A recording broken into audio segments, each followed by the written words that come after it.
Hi, I'm Dan. And I'm Can. And this is a Candid conversation. And this is a peek into last night at our house. No, it's not. Candy's on the floor weeping by the oven as all the children have left to go sit. And they're probably yelling right now, "Mom, pie! Bring us our pie!" No. Actually, that kitchen looks pretty big. I wouldn't mind it. Minus all the plates everywhere. Look at all those plates. There's a ton of plates to wash. There must have been about 500 people eating there. Yeah, really. Dear God. And just all the food looks kind of gross. Some of it looks okay. Thanksgiving's a very brown holiday. No. Think about it. Yeah. Let's see. Turkey, Mashed potatoes stuffing, are kind of like turkey, potatoes, stuffing. Gravy's brown. Cranberries. Cranberries. Green bean casserole. Greenish with the brown coat over on it. Relish tray. Yeah. Brown, brown, brown, and brown. It is kind of it's like autumn colors. Because it's all autumnal food being served.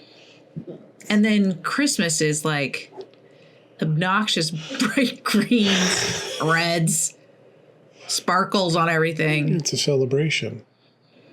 Well, so's Thanksgiving. Well, Thanksgiving is an Why is it so muted? So, should I tell a story about the boss at work that asked the Muslim guy? No. No, you should not tell that story. All okay? right. I'll tell you guys later on my own private podcast. It's a boss who actually is kind of... It's an American holiday that was celebrated in the autumn. So these are the foods that are available at autumn. It's all brown gourds and, corn and all that stuff. So harvest stuff. But Christmas is an ancient pagan holiday that was extremely festive. It was a celebration of return of the light. So people wanted to have a celebration. So what you're saying is Thanksgiving was started by the Puritans who wore all black, were kind of boring.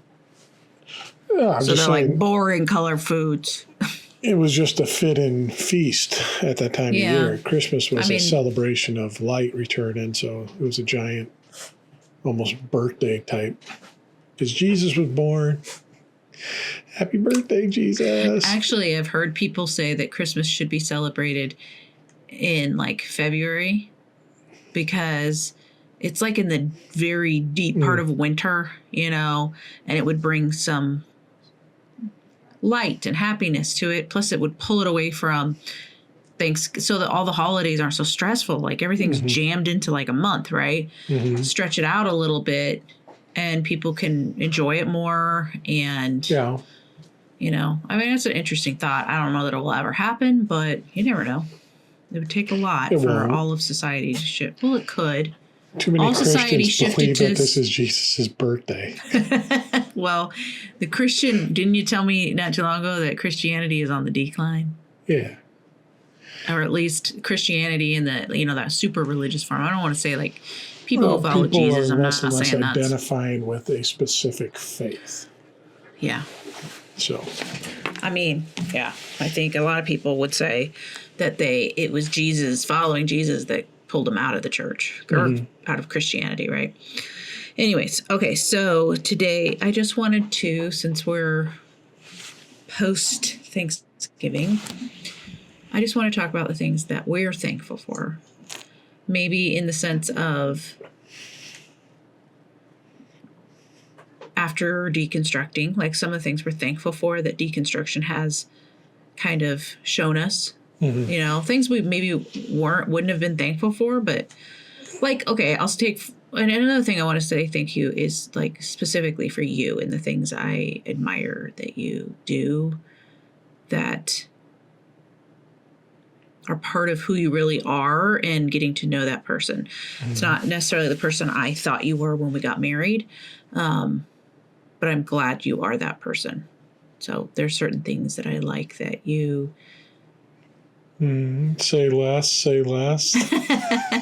Okay. All right. Moving on. I want this recorded. Dan, I say thank you. I'm telling you how grateful I am for you all the time. Stop it. You just a little bottomless pit of that? I could just keep going. But there's one thing that's kind of a funny thing that I'm thankful for, and I am thankful for swear words. And I saw somebody who deconstructed, and they posted like, I no longer am like bothered by swear words, and I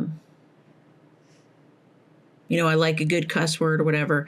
And I kind of wrote on there like, yeah, like cuss words do not bother me at all, and actually a well-placed one is, and you got to play with them at first. When you first start using them, you kind of misuse, you're just like a child, and you learn how to use them better and better. And, and then you got some people who use the F word every 5 words. They say it over and over and over. And it's just like, okay, you can't just say effing, you know what I'm saying? It's Sure you can.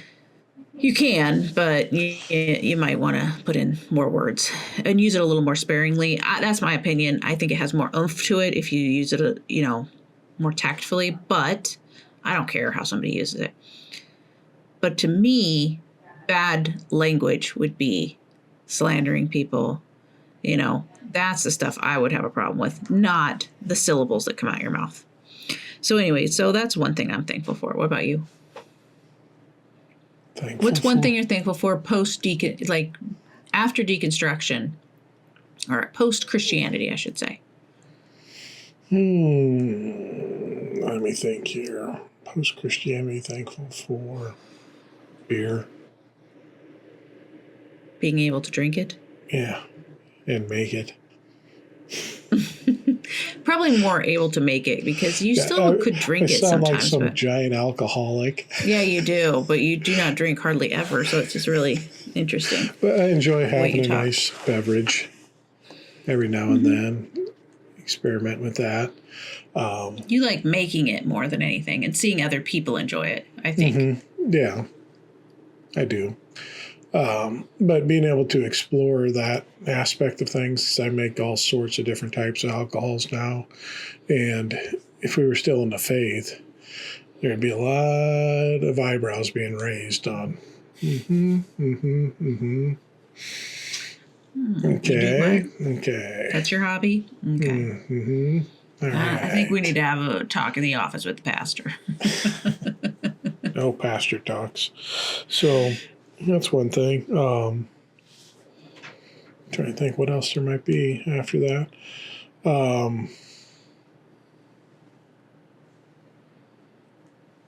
Freedom to kind of explore and learn. To be able to just in all the areas of your life. Yeah. Yeah, it's a lot more work, but it's a lot more rewarding to have my own opinion. It's enjoyable. Yeah, I think learning things you like to learn or you're interested in or you're curious about is so enjoyable. And taking that away, I think in Christianity I was bored, to be honest. I think I was bored. I was bored with life. Life seemed kind of dull. You know what I'm saying? Yeah. And I'm thankful for that it's not that anymore. I feel more engaged in life than I ever was before. You know what I'm saying? One of the things I'm thankful that I get to work and not feel guilty about liking to work. You know what I'm saying? In the type of Christianity we were in, it was best that a woman stays home and I've been able to keep the home at the same time. It's not, you know what I'm saying? Well, that's apparent. I mean, look, it looks... I may not have done the cooking, but I guess I'm slacking on the cleaning. At least you got everything boxed up already. No lids on anything, though. The dishes, I don't know. No. But I guess I'm thankful for that. I'm thankful. I mean, there's just so many things. Life just seems so much better seeing our kids be able to be who they want to be Mm-hmm. and not having them fit into certain molds and, just letting them live their own life. And explore Yeah. that themselves. Yeah. Yeah, I agree.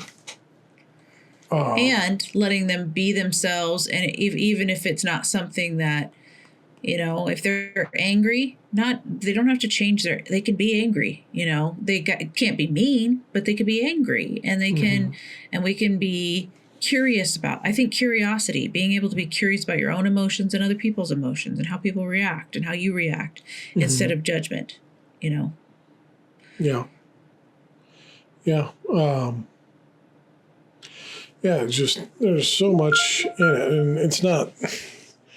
it's funny because, I said, being able to think freely and critical think, it's what I find a lot of times in my life is that in that I'm more open to hear more information come in from all sides. So there's a lot of things where I'm like, I don't know where I sit. It kind of depends on what information I picked up latest, kind of affected that's that. True. So in the faith, I was like anti-abortion, anti-LGBTQ, all these things where obviously I'm not there anymore, but in some other things in life, it's like, well, I can kind of see some benefits to this, and I can also see some negatives to it. Mm-hmm. And it's kind of like, I don't know where I fall on it. I just, and it's difficult. You're kind of in the middle. Yeah. It's difficult, but you're actually gathering all the information and trying to figure out, all right, I'm not very hard-lined on anything, but I'm well informed on a lot of things. Yeah. Yeah, I would agree with that. I think you're also you hold space for nuance. Mm-hmm. Whereas in Christianity, there was just very black and white. And now it's just like, I don't know, it could be okay in this situation. Maybe not in that situation, but I don't know. I'm not that person. Maybe I can just consider for me, maybe I would in this situation and I wouldn't in this situation. There's no hard lines anymore. It's there are some hard lines, I guess, like respect for humans, respect, treating things lovingly and not abusing people but then also when I know that people have abused, I don't think they're bad people and they deserve eternal punishment or they deserve hell or anything. They deserve to be still treated with dignity because they're human. And then, yes, there's consequences, and maybe somebody needs to be, just kept away from other people. I don't know. But I don't think I have to know all the answers. And I also still hold that people are good at the core. I think that's probably one of my favorite things is believing that people are actually good at the core, that we are the very, very core of us. We're not evil. Because in Christianity, I was taught we were evil. I like sitting around saying, that guy's a piece of shit. He's cool. You're worthless. You're dead to me. You're all right. Even, I know that a lot of people, people will call, the president or anybody who agrees that call them pieces of shit. And I don't like that. It's not because I'm just I don't want to call anybody that. There's that saying that if you were in somebody else's shoes, you'd make exactly the same decisions they did. If you lived their life exactly, had every experience that they had with the same people in the same situations, same timing, all of that you would make the same exact decisions that they're making today. I don't know. I don't know if that's true or not. We'll never know if that's true. Yeah. But yeah, you see people abusing let's say a person abuses their children. Most likely that person was abused. Mm-hmm.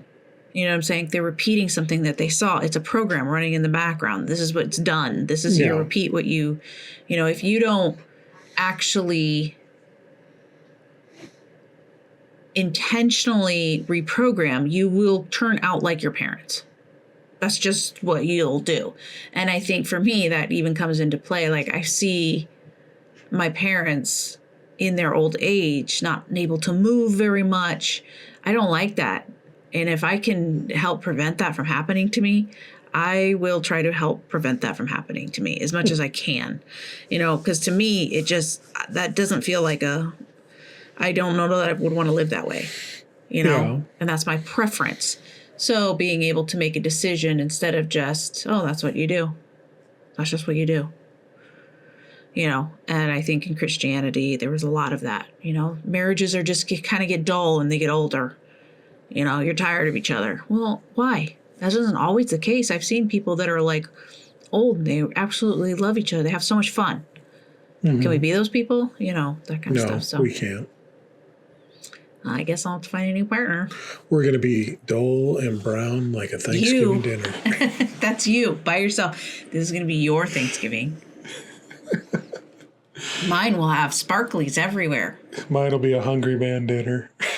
Straight out the microwave. No, it wouldn't. It'd be more likely that mine would be a hungry man dinner because I don't like to cook. You'd make yourself an elaborate meal and I'd be eating a TV dinner.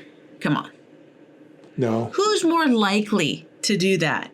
If I have people to cook for, I don't do that for myself. Yeah, that's true. So, yeah. Let's just say if we weren't together, the kids would, and we weren't going to have Thanksgiving all together, the kids would go to your place. I would show up at your place. You wouldn't be allowed. Dan. I'd be like, you can stay outside. The kids will bring you. You would not. You. No, you would not. You would be like, oh, she's coming over. Oh, like thinking we're getting back together. And I'd be like, no.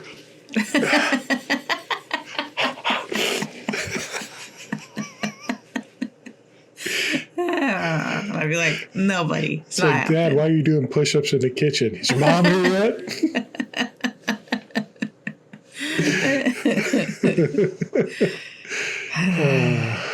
Yeah. Anyway, whatever. So it was just a short one. It's not long. I just wanted to say like some of the things. And I'm thankful for you not being, like a lot of guys. And I think there are a lot of guys that are shifting. And I think, sometimes people are like, I've heard a good man, like, he's just as good as an average woman. Right. So it's a slam kind of, it's an underhanded slam at a man. Right. Mm-hmm. And I don't think that's true. I think men have been just as much harmed by patriarchy as women. Yeah. They have thought that they could only, their value was in how much money they make, how physically strong they are, like not so much strong too, like how cut their muscles are, how well they lead and dominate over others. Mm-hmm. And I don't think that is, I think people are starting to understand that's not true. That's not how it,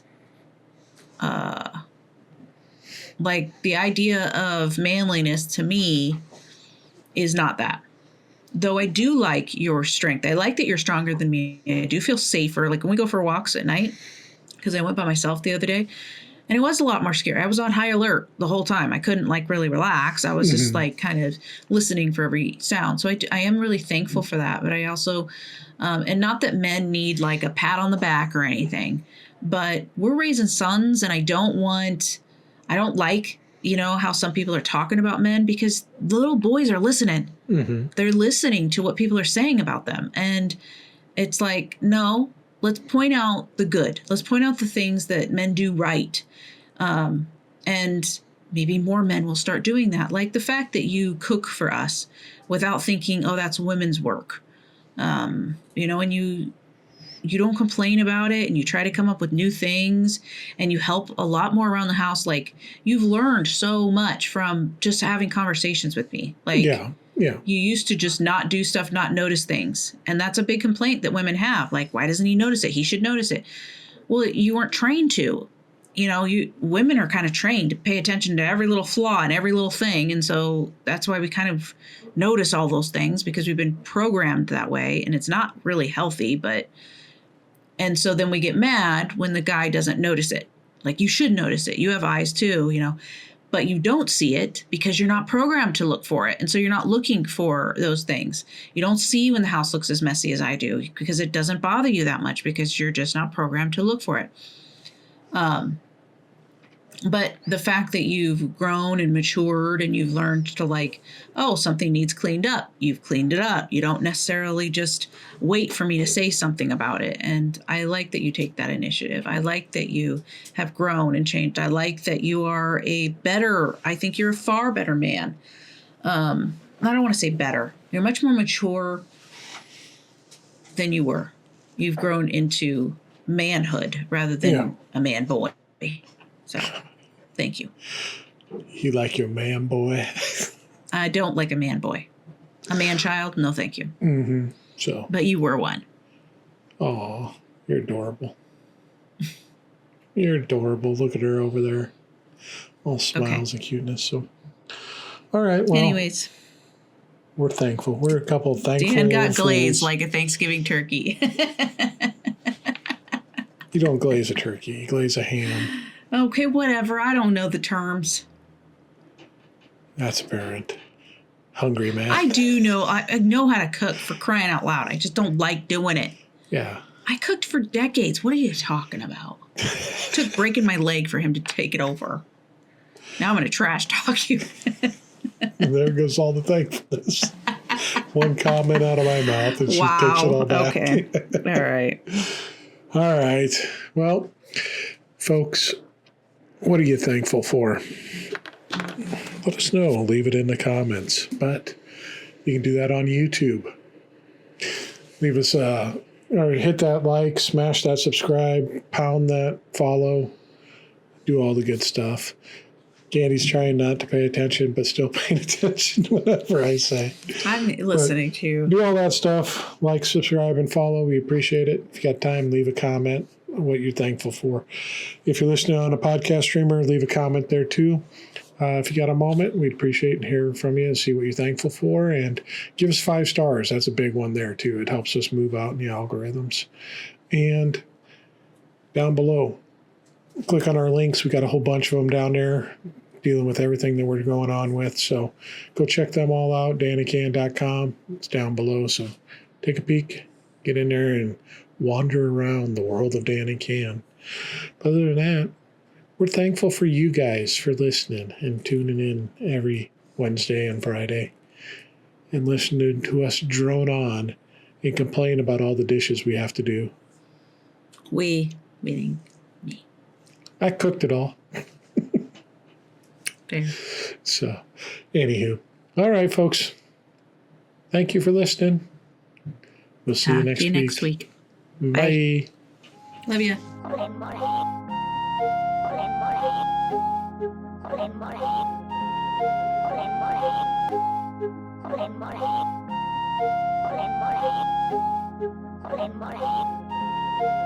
More.